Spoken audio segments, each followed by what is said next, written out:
Vamos, então, começar a falar hoje sobre vacinação e padrões de cuidado usando o teste de título. A vacinação é uma parte importante e fundamental da clínica da prática veterinária. Entretanto, recentemente tem havido uma mudança no cenário de visitas anuais para vacinação anual para reforço, para que a vacinação seja parte de uma checagem preventiva anual, mais global. Para muitas pessoas, a vacinação ainda é a razão mais importante para visitar o veterinário. Durante a visita anual para checar a saúde, os veterinários devem ver a parte nutricional e o índice de score corporal dos animais, checagem para controle de ectoendoparasitas. E também, durante essa consulta principal, devem ser feitos testes em pontos de atendimento. E, além disso, também é muito importante ver a parte odontológica. Nós podemos falar sobre problemas de comportamento, especialmente também sobre avaliação de doenças crônicas em animais mais velhos. E, finalmente, durante esse checagem anual, nós também devemos falar sobre a aplicação de vacinas fundamentais e não fundamentais. Essa visita deve também envolver, como eu falei para vocês, a possibilidade de aplicar vacinas não fundamentais. Mas um animal não precisa receber vacinas não fundamentais a cada ano. E para auxiliar nessa decisão, nós temos testes que podem ser realizados nas próprias clínicas, que são os testes de títulos, que devem ser incorporados à prática veterinária. Os animais de estimação não devem receber reforços de vacinação que contenham uma gama grande de anticorpos.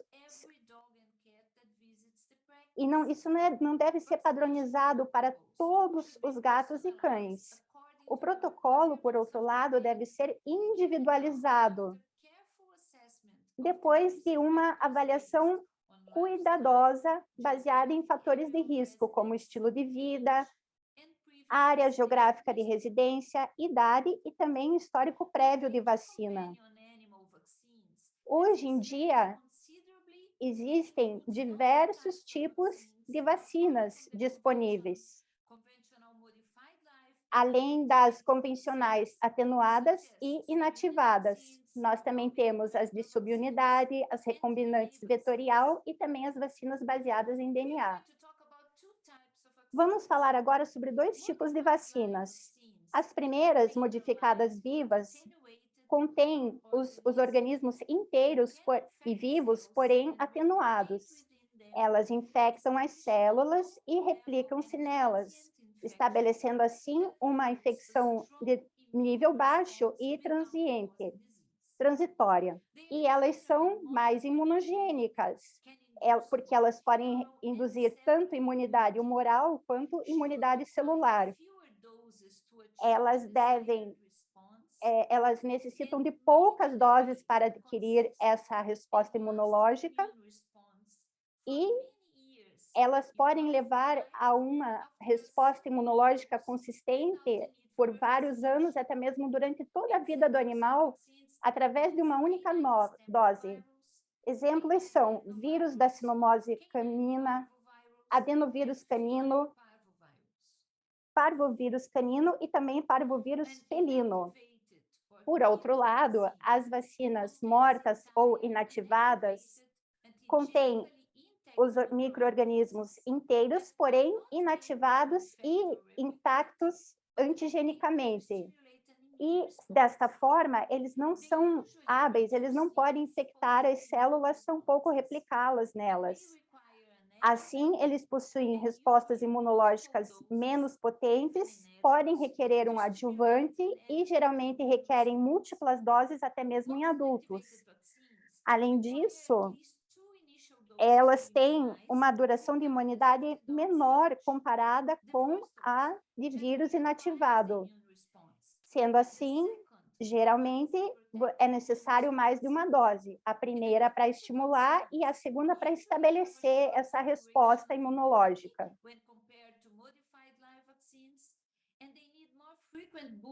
Então, desta forma, as vacinas inativadas precisam de mais reforços para manter a proteção imunológica. Como exemplos, nós temos leptospira, bordetela bronquicéptica e também as vacinas contra a raiva. As vacinas contra a raiva são uma exceção, uma vez que elas são altamente imunogênicas e podem induzir essa resposta com apenas uma dose. Para reduzir a necessidade de administração não necessária de vacinas em gatos e cães, podemos classificar as vacinas como fundamentais, não fundamentais ou ainda não recomendadas. As vacinas fundamentais são aquelas que os animais devem receber, não importa, de forma geral, onde eles estejam. Elas têm significância global e podem ser ditadas ainda, reguladas por legislação. Claro, aonde as doenças são endêmicas naqueles países. Por outro lado, aquelas vacinas não fundamentais, elas são reguladas por localização geográfica, estilo de vida do animal e ainda risco de exposição. E, finalmente, as vacinas não recomendadas são aquelas que ainda não existem evidências suficientes científicas para justificar o seu uso. As vacinas fundamentais para cachorros são aquelas que vacinam contra CDV, CPV, também adenovírus canino e ainda raiva. Já aquelas não fundamentais são aquelas para B bronchiséptica, para influenza canina, leptospirose canina e em áreas mais restritas geográficas, contra B burgdorferi e também agora vamos falar sobre as vacinas fundamentais para gatos. São aquelas que protegem contra o parvovírus felino, contra herpes canino, calicivírus felino, desculpe-me, e também raiva. Já as não fundamentais são aquelas que protegem contra vírus da leucemia felina, clamídia felis, B bronchiséptica e ainda também vírus da imunodeficiência felina. Mas essa última, o vírus da imunodeficiência felina, pode às vezes ser classificada como não recomendada. Bom, vamos falar um pouco agora sobre a imunidade maternal, a imunidade derivada da mãe. Essa imunidade ela é fundamental para proteger filhotes de cães e gatos no início de sua vida.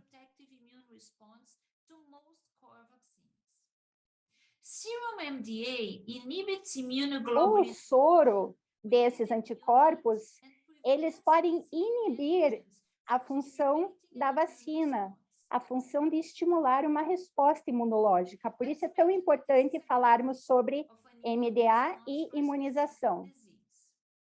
Vamos ver este gráfico. Aqui, onde 80 é o nível mínimo de anticorpo para proteger contra uma doença, ao passo que 10 é o nível que interfere com a vacinação, nível de anticorpos. Se um filhote tem um nível acima de 10, ele não vai exibir uma resposta imunológica quando vacinado. Na maior parte dos filhotes, a maior parte do título de anticorpos, ela diminui com o passar do tempo, entre 8 e 12 semanas. Entretanto, uma pequena porcentagem pode ter ainda uma imunidade, anticorpos das mães persistente após esse tempo. E sendo assim, serem suscetíveis à infecção.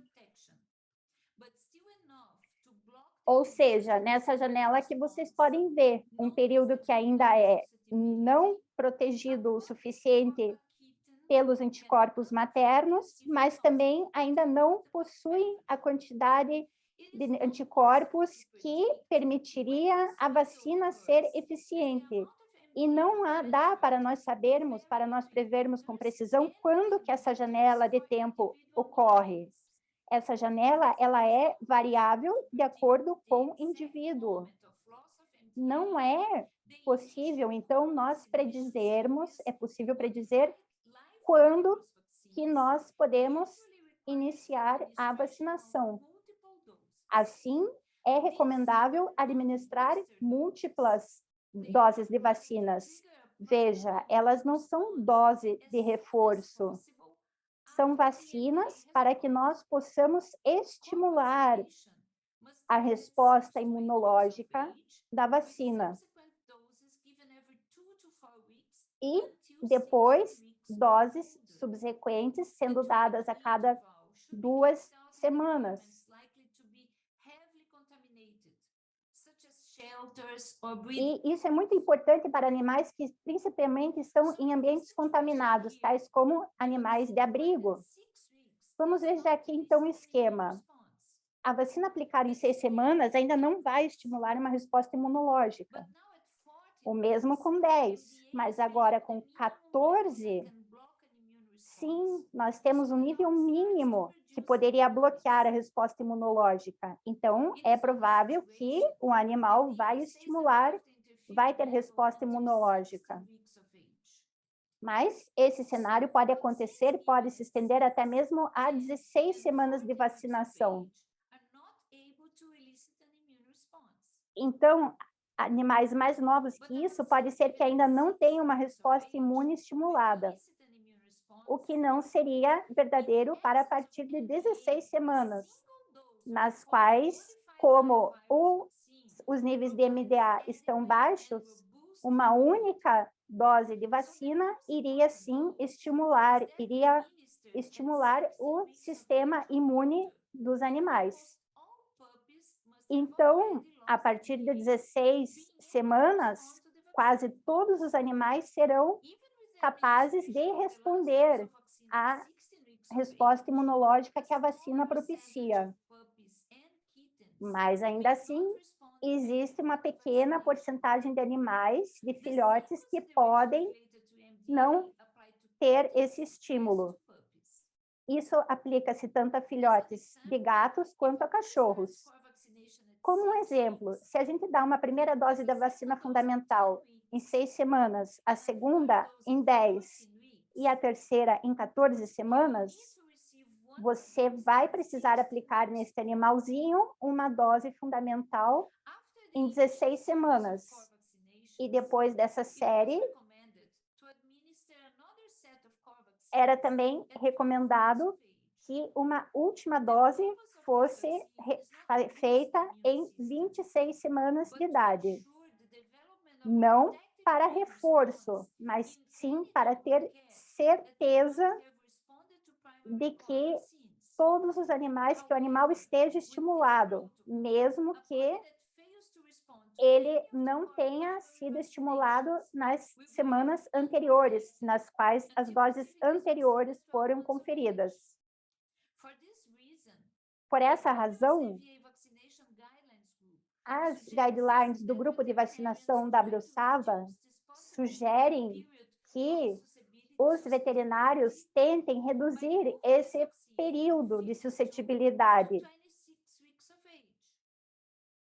mudando o esquema vacinal.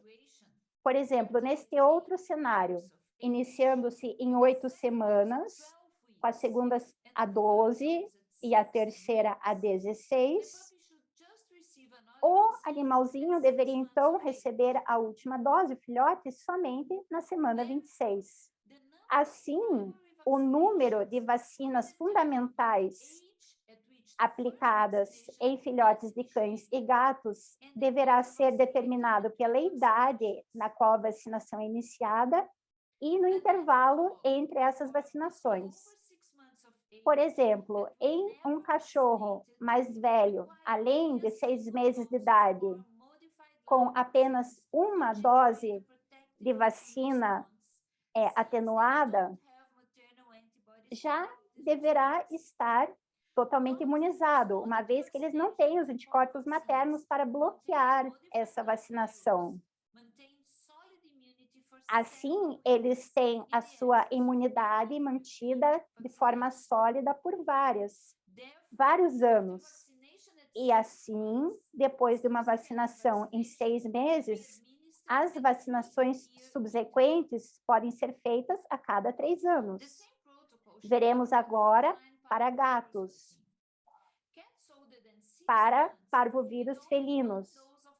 Gatos mais velhos que 6 meses precisam somente de uma dose de vírus atenuado. Entretanto, eles também precisam receber 2 doses para calicivírus e também para herpes felino. Para parvovírus, é trienal esse esquema, no entanto, para FHV e FCV, o esquema é anual, diferindo assim do parvovírus felino. E isso deve ser determinado pelo risco de exposição. Por exemplo, se um animal vive sozinho, não está em gatis, ele pode ser vacinado com segurança a cada 3 anos. Em contrapartida, um animal que possui mais riscos de ser contaminado deve ser vacinado a cada ano. Bom, como eu posso saber se o meu paciente está protegido ou não? Para muitas vacinas que nós utilizamos, existe uma associação muito forte entre a presença de anticorpos séricos e proteção. Nós podemos medir esses anticorpos para verificar se o animal está imunizado. E essa correlação é muito forte para sinomose canina, parvovírus, adenovírus canino e também parvovírus felino. Então, se o animal tem esses níveis de anticorpos elevados, ele estará protegido. Mas isso não acontece para todas as vacinas. Nós estamos falando especificamente sobre esses agentes virais que nós acabamos de mencionar.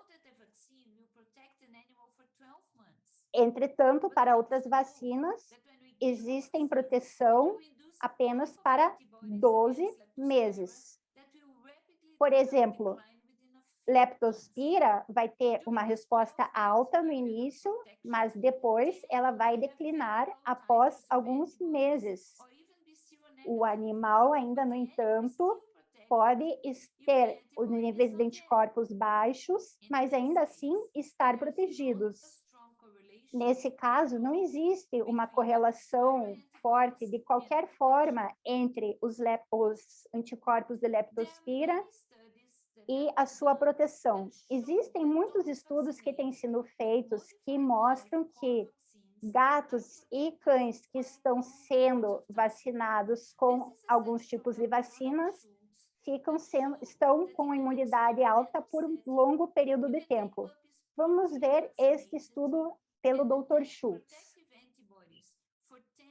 Ele detectou anticorpos entre 10 e 14 anos após uma primeira vacinação, até mesmo sem esquema posterior anual ou trienal de vacinação. E, sendo assim, esses anticorpos são indicativo de proteção. Vamos ver agora esse estudo na Austrália, que envolveu 235 cães. O professor Michael Day foi um dos coautores. O que o estudo nos mostra é que esses cachorros que não tinham sido vacinados previamente 1 ano e meio a 9 anos, eles ainda assim tiveram, como vocês podem ver, mais de 96,6% dos animais foram respondentes para os testes séricos, estando assim protegidos. Esse estudo também foi feito em gatos. com vacinas atenuadas. E vejam que os gatos também foram protegidos depois de entre 1 até mesmo a mais de 4 anos, estavam altamente protegidos, pois os seus níveis de anticorpos contra parvovírus estavam extremamente altos. Nesse estudo, em particular, também houve evidência para o calicivírus e para o herpes vírus, mas devemos lembrar que para esses vírus, a correlação entre presença de nível de anticorpos e proteção não é muito forte. Mas como nós podemos medir a presença de anticorpos de proteção contra agentes infecciosos, como, por exemplo, sinomose, adenovírus canino, ou ainda parvovírus felino, parvovírus canino? Nós podemos fazer isso por décadas, utilizando testes clássicos, como, por exemplo, o teste de neutralização viral para CDV e CAV, e também o teste de inibição de hemaglutinação para CPV e FPV. Vamos falar um pouco sobre o conceito de título agora. Um título simplesmente é a medida da quantidade do anticorpo presente em uma amostra de soro, uma amostra serológica de um gato ou cachorro, contra o antígeno. É uma medida para medir os anticorpos que estão presentes. Assim, a definição formal é o recíproco, o valor recíproco da diluição mais alta do soro que dá uma reação positiva em um teste serológico. Para determinar o título, o que a gente normalmente faz é uma série de diluições e uma amostra sérica. O que nós estamos procurando nesses testes é ver o último tubo que te dá um resultado positivo para a presença de um anticorpo. Então, aqui, nós temos 2 amostras séricas de 2 cachorros. O cachorro A tem um valor de 256 e o cachorro B um título de 16. Entretanto, como o professor Michael Bay sempre falava, o título não é um número mágico. Quando nós fazemos esses testes, algumas pessoas acham que quando um cachorro tem esse número em particular, esse animal pode não estar protegido, mas isso não é verdade, porque o título, ele determina um intervalo e não um valor absoluto. Ou seja, para 256, existe uma variação entre os tubos anteriores e o tubo seguinte, em que o anticorpo estará presente ou não. Em que o cachorro estará protegido ou não, desculpe-me. E essa é a razão porque as guias da WSAVA não se referem a esses guias em números absolutos de título, para considerar que um gato ou um cachorro esteja protegido ou não. Não é o título que nos preocupa, e sim a negatividade ou a positividade do teste. Não muito tempo atrás, se você quisesse determinar se um cachorro tivesse, por exemplo, proteção contra a sinomose, você deveria pegar uma amostra, enviar para um laboratório de virologia que faria um teste de neutralização de vírus, que provavelmente após alguns meses você receberia o resultado. Mas o que realmente mudou nos últimos 20 anos, e dependendo do país, é a habilidade dos veterinários de testar, fazer esses testes de título em suas próprias clínicas veterinárias. Hoje em dia, nós temos uma série de testes disponíveis. É importante escolher testes que demandem pouco tempo e que estejam baseados, validados por revisões, por artigos publicados com revisões por pares. O que faz um bom teste é se ele foi validado por artigos publicados por revisão por pares. Quais são as vantagens desses kits? Eles são fáceis de serem executados, eles têm um tempo de resposta rápido, 20, 30 minutos, ao invés de vários meses. Eles são relativamente não muito caros, embora, infelizmente, ainda custem mais do que uma vacina. Entretanto, boas práticas de ciência ou de clínica veterinária devem determinar ou não a necessidade de vacinar o seu animal. E assim, nós devemos basear nossa decisão em resultados sólidos. E esses métodos, eles são bons porque eles são validados contra padrões ouro, como, por exemplo, o teste de inibição de hemaglutinação para CPV e FVP, e também teste de neutralização para CDV e CAV. Existem também para calicivírus e também para herpes felino. Entretanto, ainda não existe uma forte correlação entre a quantidade de anticorpos, a presença e a imunorresposta, como nós falamos anteriormente. E, sendo assim, existe agora uma tendência de remover esses testes para FCV e para FHV do mercado, uma vez que a resposta não dá uma correlação forte. Nós temos falado, então, sobre a importância de testes independentes para validar esses testes. Vejam, então, aqui esse artigo, que a especificidade para parvovírus felino foi de 99%. No entanto, a sensibilidade foi de 49%, o que não é muito desejável. Entretanto,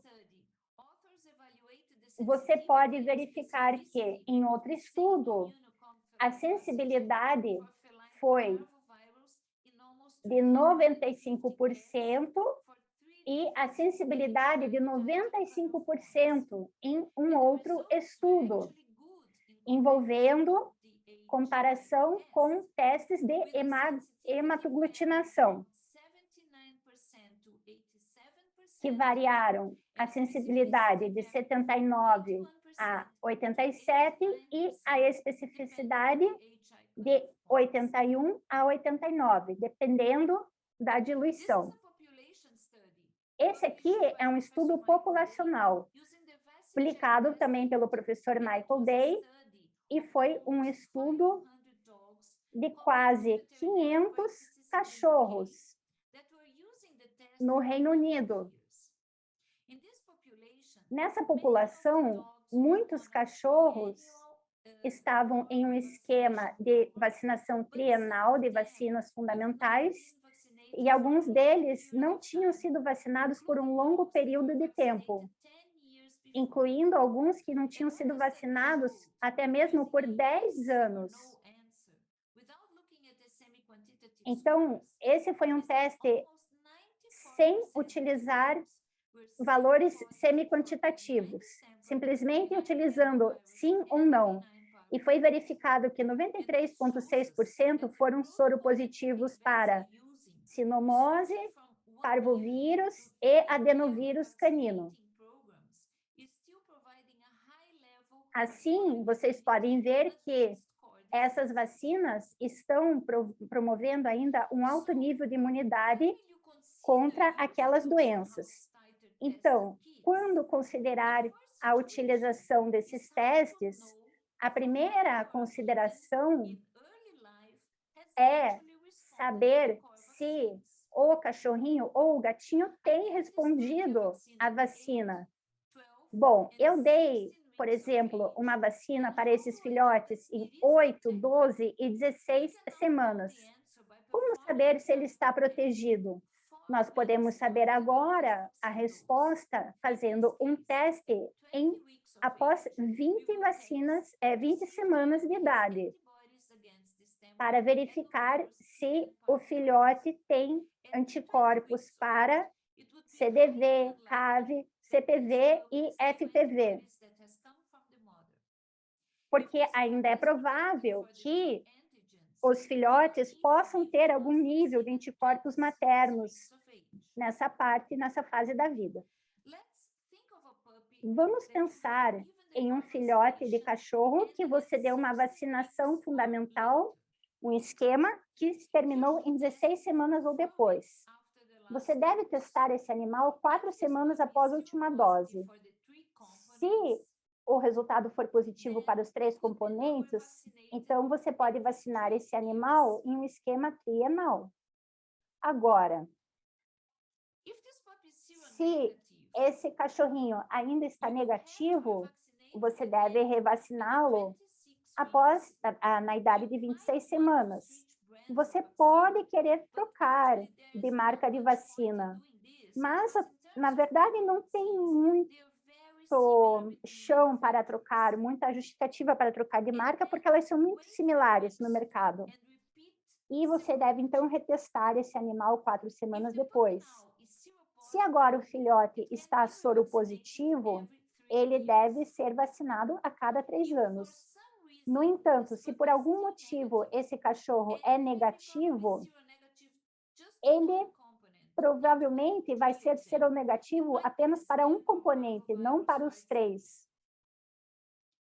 Sendo assim, aquele cachorro pode pertencer a um grupo muito pequeno que nós chamamos de não respondentes ou baixo respondentes genéticos. São animais que simplesmente não têm a maquinaria genética imunológica para responder a um antígeno específico. Ele não tem a molécula correta para responder a parvovírus, por exemplo, ou a vacina da sinomose canina. E assim, eles nunca vão ser capazes de de adquirirem essas respostas, não importa o quanto eles sejam vacinados. Assim, alguns não vão estar protegidos nunca, ou poucamente protegidos. Aqui tem a vacinação, vamos reconsiderar então esse cenário. Um adulto, um animal, com histórico de vacinação desconhecido. O que a gente pode fazer? Nós podemos vacinar para vacinas fundamentais, mas pode ser que não seja necessário. O que nós podemos fazer nessa situação, simplesmente, é fazer testes sorológicos para determinar se ele foi vacinado antes de estar perdido ou ser adotado, ou se ele tem mesmo uma imunidade alta. Se ele está soropositivo, você pode não necessitar uma dose inicial de vacina fundamental e aderir a um esquema trienal de vacina. Agora, se ele está seronegativo, é interessante dar uma vacina inicial e aí adquirir um esquema trienal. Por exemplo, se é uma vacina de leptospira, ele deve ser tratado como um filhote, ou seja, ele deve receber 2 doses para adquirir resposta. Essa cachorrinha aqui é a Maggie, um Schnauzer miniatura que pertencia a mim. E, claro, sendo uma cachorrinha pertencente a uma veterinária, ela pertence àquele grupo muito pequeno que teve uma reação adversa. E essa é a Luna. É uma Spitz alemã, de uma amiga muito próxima minha, que teve trombocitopenia imunomediada 2 semanas após foi vacinada, com 4 anos. Nós temos certeza de que essas reações ocorreram após a vacina. O que será que nós podemos pensar nesse cenário? Na hora de dar o reforço, eu deveria vaciná-los novamente? Ou simplesmente decidir evitar qualquer vacina ao redor para o resto da vida delas e assim colocá-las em risco? Bom, eu resolvi testá-las, pelo menos para os componentes fundamentais. A Meg nunca mais precisou receber uma vacina, porque ela era soropositiva para sinomose, adenovírus e para o vírus, até 14 anos de vida, quando ela faleceu. Já a Luna tem 10 anos e ainda está imune a esses 3 componentes. Nós também podemos utilizar esses testes a cada 3 anos ou a cada ano, ao invés de fazer a revacinação. E esses testes são pontes para permitir decisões fundamentais se nós devemos vacinar os cachorros ou não. Muitas pessoas ainda acham que os gatos e cachorros devem ser revacinados para todas as doenças todos os anos, principalmente em países latino-americanos. Mas veja, agora nós estamos além disso. Nós estamos fazendo vacinas trienais e não apenas isso, como também testes serológicos a cada 3 anos. Se o cachorro está seropositivo, ele não precisa de uma vacina naquele momento.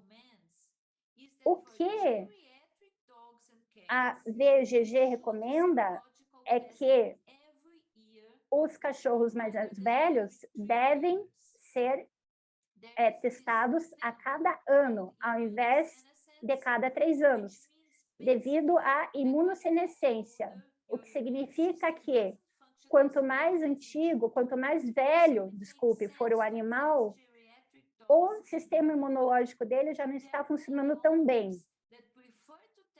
Existem muitos tutores que preferem testar os seus cachorros antes de dar a vacina, principalmente na América do Norte. Em alguns países, vocês não podem levar um cachorro para um canil ou um show, um prêmio, sem mostrar o certificado de vacinação. Isso também está começando a mudar. O professor Michael Day trabalhou por muito tempo com o Kennel Club da Dinamarca. E a partir de 2017, para participar dos eventos do Kennel Club, não precisa mais apenas apresentar certificado de vacinação, mas também do teste serológico. Qual é uma outra aplicação?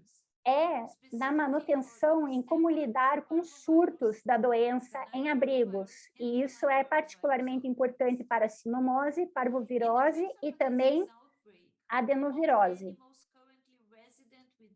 Animais que estão nesses abrigos, eles devem ser testados com frequência.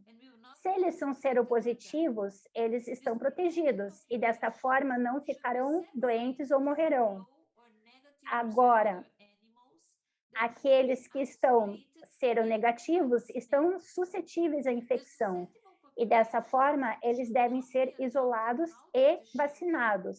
E esses animaizinhos também não devem ser adotados até um período de 2 semanas ou 6 semanas, dependendo do vírus a ser testado e terem sido testados positivos. Aí sim eles poderão ser adotados. A segunda população a ser considerada são aqueles animais que estão entrando em um abrigo. Eles também devem ser testados antes que a sua admissão seja considerada. Se são seropositivos, estão protegidos e podem entrar. No entanto, se são seronegativos, eles devem ser vacinados e ser enviados para casas de abrigo ou isolados até que eles sejam testados novamente e sejam soropositivos. Bom, quais são as mensagens finais? Os testes atuais, tais como o VaccineCheck, devem ser selecionados na base de publicações validadas, independentes, com revisão por pares.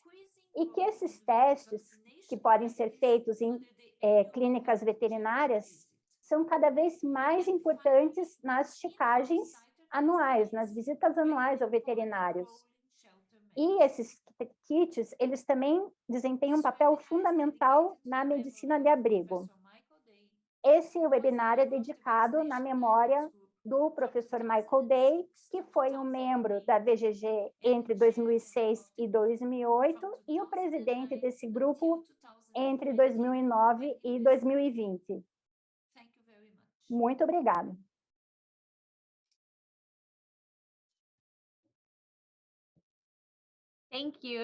Obrigada, professora Mari. Foi uma apresentação excelente. Nós temos algumas perguntas. A primeira pergunta é: quando uma vacina é dada e ainda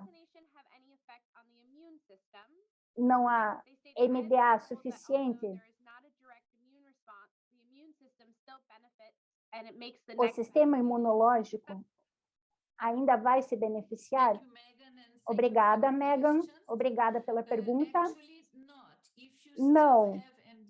Se você ainda tem anticorpos maternos e você dá uma vacina, como vacina atenuada para sinomose, parvovírus, mas se você ainda tem MDA, os anticorpos maternos vão bloquear a resposta imunológica e o sistema imune não vai ser beneficiado. É importante saber que cada vez que você dá uma vacina atenuada, só é necessário uma dose para conseguir uma resposta imunológica. Você não precisa dar mais doses.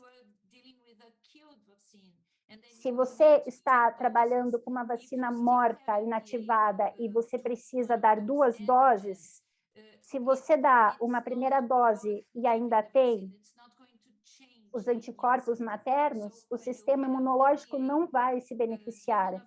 Na presença de anticorpos maternos, não há benefício com a aplicação das vacinas.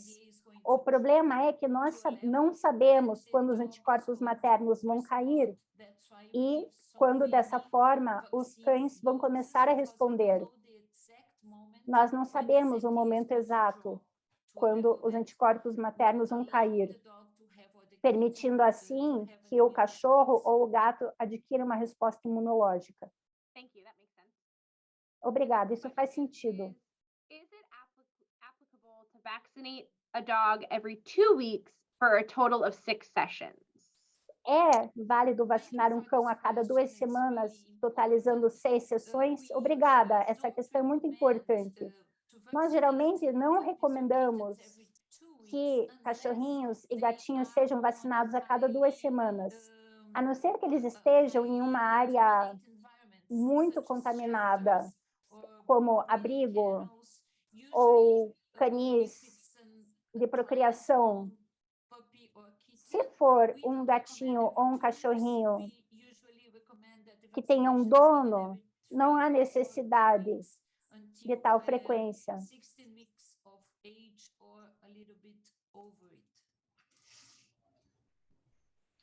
The next question is A próxima pergunta, relacionada aos guidelines da WSAVA. Em 2016, sobre as recomendações mais recentes.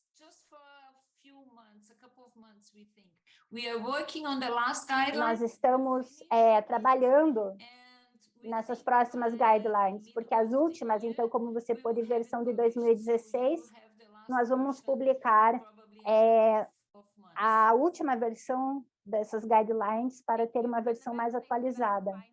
Obrigada. It's on the website, sorry, it's on Sim, essas guidelines vão estar no WSEVA website.